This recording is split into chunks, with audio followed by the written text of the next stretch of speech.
We call them shadows.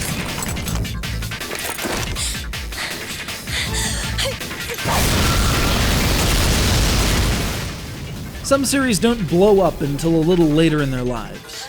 Think of how many people were introduced to Grand Theft Auto with the third game, or consider Mega Man 2, or hell, Street Fighter 2. Something similar happened with the Shin Megami Tensei Persona series.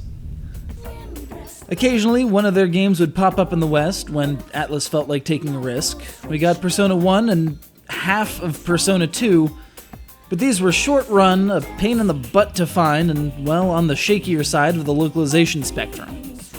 JRPGs were just becoming a recognizable thing, and these early efforts, while kinda decent, they weren't big-name hits like Final Fantasy VII. And then in 2007, we witnessed the series blowing up.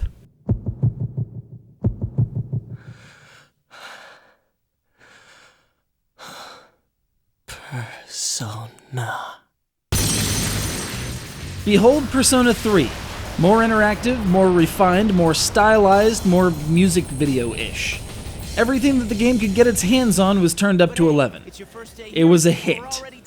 So much so that in short order that would make even bitter Marvel vs. Capcom fans cringe, a second version, Persona 3 FES, was foisted upon the masses. So what's the difference? Well, as the game tells you as you start it up, lots.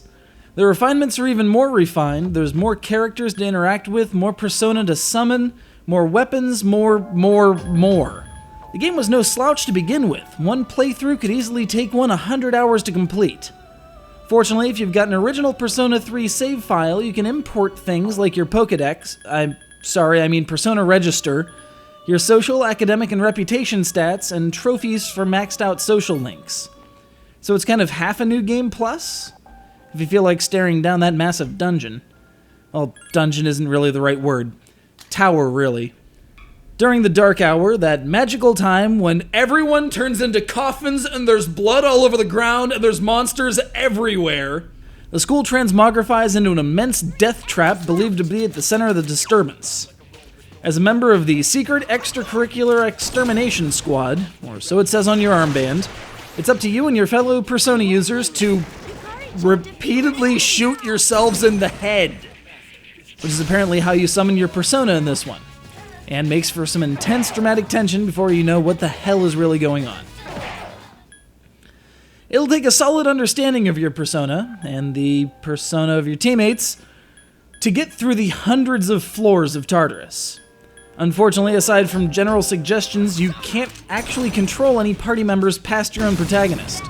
This can make coordinating battles a little tricky.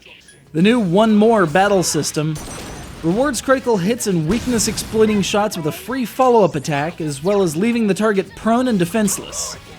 If you can exploit this system so as to knock down every foe, you can cry havoc and let slip the dogs of war. And by that, I mean bring in the entire party to throw down at a big Tex Avery-esque melee cloud for massive damage. No shadows detected. The battle's over. The artistic style favors bright, solid colors and ascendant angles like a shining beacon of hope in a gory, blood-soaked nightmare. The contrast works well, and similar concepts were utilized for Persona 4's mustard-soaked UI. The music blends opera, piano, techno, hip-hop, and big brass into a melange that complements the contemporary setting, Japanese city though it may be.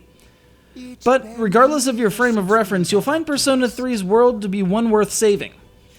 The question then becomes, at what cost? Take responsibility, fair viewer, I'll be waiting with the answer.